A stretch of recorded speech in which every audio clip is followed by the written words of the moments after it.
Hello, everybody. All of my dear students, I think all are very well. This is my biology channel, name is অঙ্কুরন biology class. তো আজকে আমরা দ্বাদশ শ্রেণীর জীববিদ্যার সপুষ্পক উদ্ভিদের যৌন জনন এই অধ্যায়ের অর্থাৎ sexual reproduction in flowering plants এর চতুর্থ অংশ অর্থাৎ ফোর্থ পার্ট নিয়ে আলোচনা করব। তো আজকে যে বিষয়গুলি নিয়ে আলোচনা করব সেগুলি হলো নাম্বার 1, নিষেক অর্থাৎ ফার্টিলাইজেশন এবং বীজ অর্থাৎ সিড। তো প্রথমে আমরা নিষেক বিষয়টা নিয়ে আলোচনা করি। Fertilization, what is fertilization? অর্থাৎ পুংগেমেট অর্থাৎ স্পার্ম এবং স্ত্রীগেমেট অর্থাৎ ওভাম এদের মিলনে জাইগোট সৃষ্টির যে পদ্ধতিটা সেটাকেই আমরা বলি কি নিষেক বা ফার্টিলাইজেশন।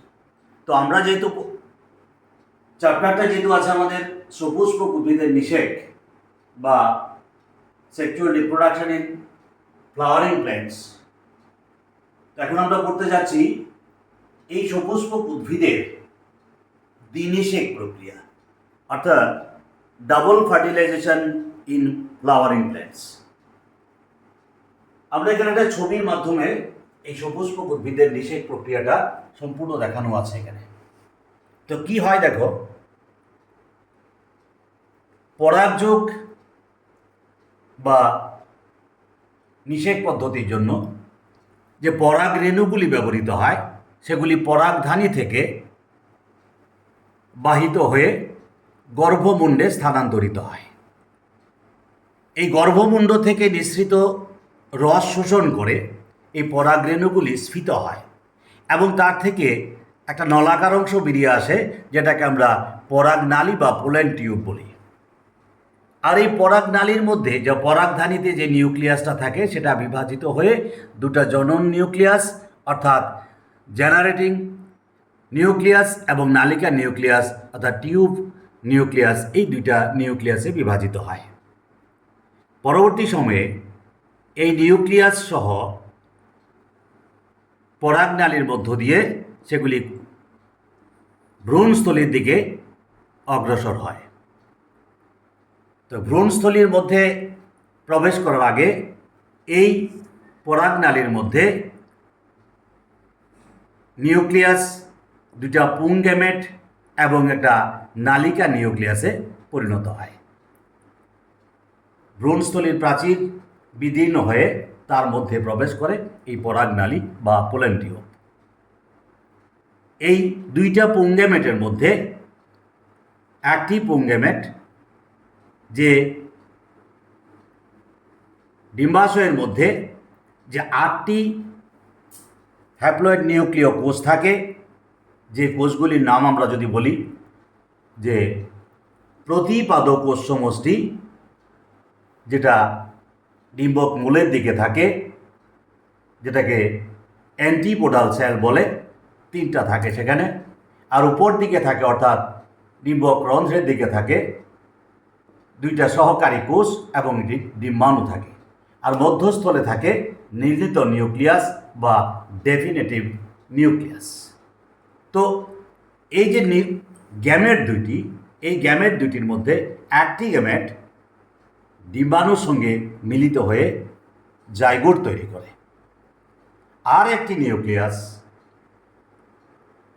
মধ্যস্থলে যে নির্লিত নিউক্লিয়াস দুটি থাকে সেই দুটি নিউক্লিয়াস সঙ্গে মিলিত হয়ে এটা ডিপ্লয়েড প্রকৃতির হয়, মিলিত হয়ে একটা ট্রিপ্লয়েড শস্য নিউক্লিয়াসে পরিণত হয়।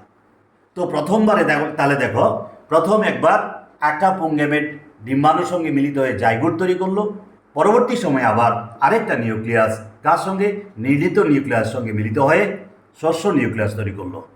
এই যে দুইবার নিষেক প্রক্রিয়াটা ঘটলো, এই কারণে এই সপুষ্পক উদ্ভিদের নিষেক প্রক্রিয়াটাকে আমরা এক কথায় বলি কি ডাবল ফার্টিলাইজেশন বা দ্বিনিষেক প্রক্রিয়া। এই ছিল সপুষ্পক উদ্ভিদের দ্বিনিষেক পদ্ধতি। এবার আমরা দ্বিতীয় কোশ্চেন যেটা বলেছিলাম, বীজ বা সিড।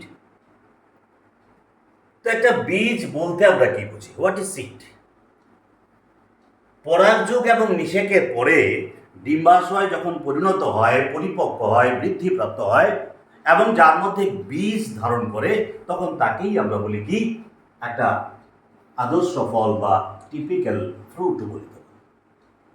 তাহলে আমি প্রথমে জানতে পারি যে একটা টিপিক্যাল ফ্রুটের মধ্যে কি কি অংশ থাকে। মূলত আমরা এই ফল থেকে এতটুকুই জানবো আজকে, যে একটা টিপিক্যাল ফ্রুটের মধ্যে কি কি অংশ থাকে। প্রধানত দুইটি অংশ থাকে।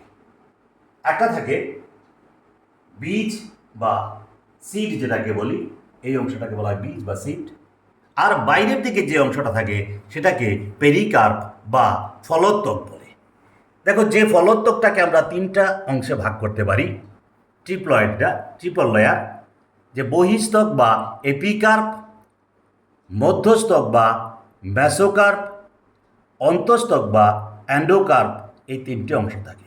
তাহলে এই ছিল আমার ফলের বিভিন্ন অংশগুলি।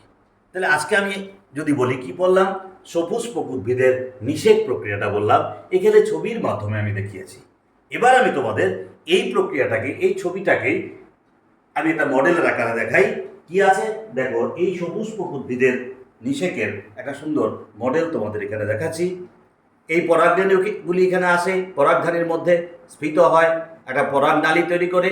এই পরাগনালীর মধ্য দিয়ে নিউক্লিয়াস সহ কোথায় আসে? ভ্রূণস্থলীর মধ্যে, ডিম্বাশয়ের মধ্যে প্রবেশ করে। সেখানে যে দুইটা নিউক্লিয়াস থাকে, সেই দুইটি নিউক্লিয়াস একটা ডিম্বাণুর সঙ্গে মিলিত হয়ে জাইগোট তৈরি করে, আরেকটা নির্লিত নিউক্লিয়াসের সঙ্গে মিলিত হয়ে শস্য নিউক্লিয়াস তৈরি করে, ট্রিপ্লয়েড শস্য নিউক্লিয়াস তৈরি করে। তাহলে ডিপ্লয়েড জাইগোট একটা তৈরি হয় এবং ট্রিপ্লয়েড শস্য নিউক্লিয়াস তৈরি হয়। এই যে দুইবার বিভাজিত হয়, দুইবার নিষেক ক্রিয়াটা ঘটে, যার ফলে তাকে আমরা ডাবল ফার্টিলাইজেশন বা দ্বিনিষেক বলি। ঠিক আছে, এটা ছিল নিষেক প্রক্রিয়াটা সপুষ্পক উদ্ভিদের। আবার আমরা বললাম কি, ফলের বিভিন্ন অংশগুলি। একটা ফল, দেখো, একটা আদর্শ ফল বলতে আমরা এরকম একটা বুঝি, একটা আদর্শ ফল, যার প্রধানত দুইটি অংশ বললাম। কি আছে? এই ভিতরের অংশটাকে আমরা বললাম কি? সিড বা বীজ। আর বাইরের পুরো অংশটাকে বলা হয় কি? পেরিকার্প বা ফলোত্তক। এই পেরিকার্প অংশটাকে আমরা বললাম তিনটে অংশ থাকে। একটা বাইরের দিকের অংশ, যেটাকে আমরা বলি কি?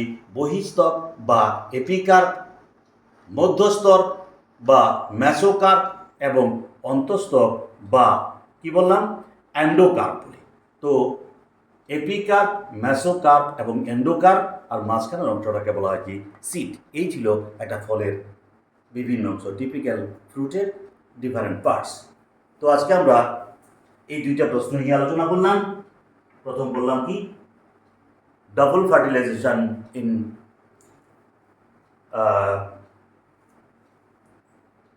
ফ্লাওয়ারিং প্ল্যান্টস, আরটা ছিল কি?